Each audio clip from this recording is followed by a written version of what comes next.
Lisa, Nagel, welcome to the Theatre Café Webinar Series. Thank you.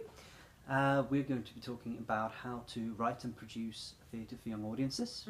And I've invited you here today because you've been leading a huge research project for the last few years in Norwegian called SceSam, Scenekunst for samtidsbarn. Yeah, and the English title, Yeah. SceSam, interactive dramaturgies in performing arts for children.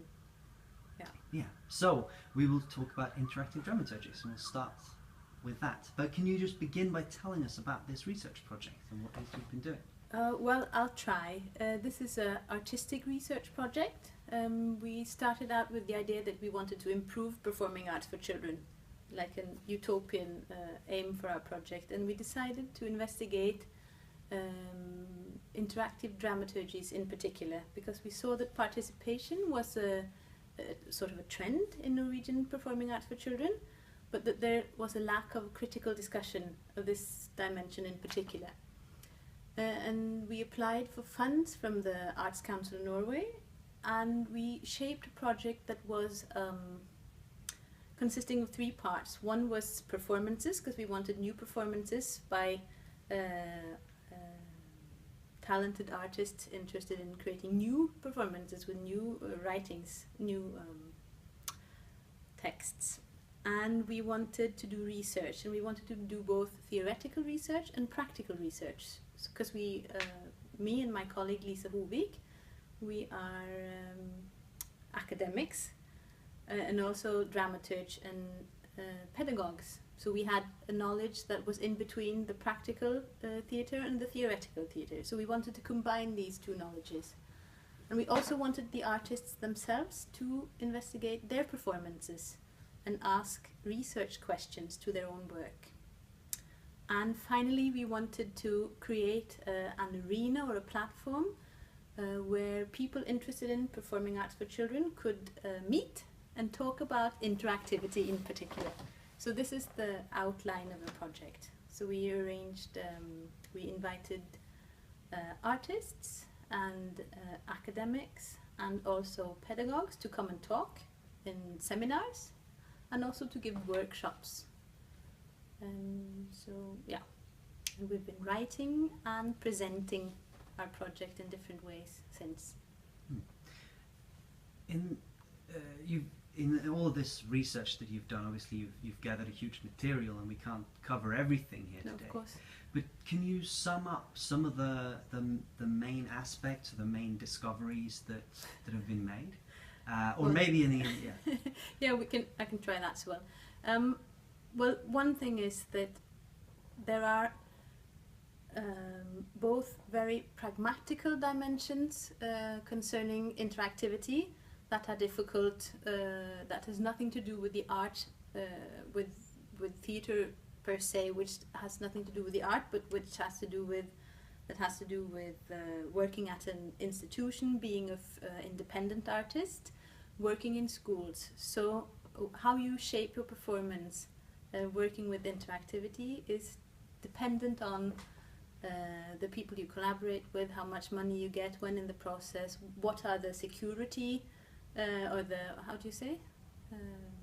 The security arrangements in the theatre and such. So there are practical obstacles. That's one finding. By security, you mean in British we call health and safety? Health and safety, that's correct, right. Yeah. So it's quite important, and we didn't know that on beforehand, but we learned that on our way. And also that interactivity is also a very broad concept, and this I'm sure people know, but there is interactivity is one term, participation is another, there's relational aesthetics, and also collaboration and I can't remember that last word. Never mind. So there are several terms describing different forms of participatory theatre for children. So we found that there is a big fan of different practices, and that each practice, so to speak, actually requires its own way of discussing it. So it's interesting to look at a performance and to see how they invite the children to participate within that particular artistic context. And for myself, I didn't know this one before, and I thought perhaps there were general rules.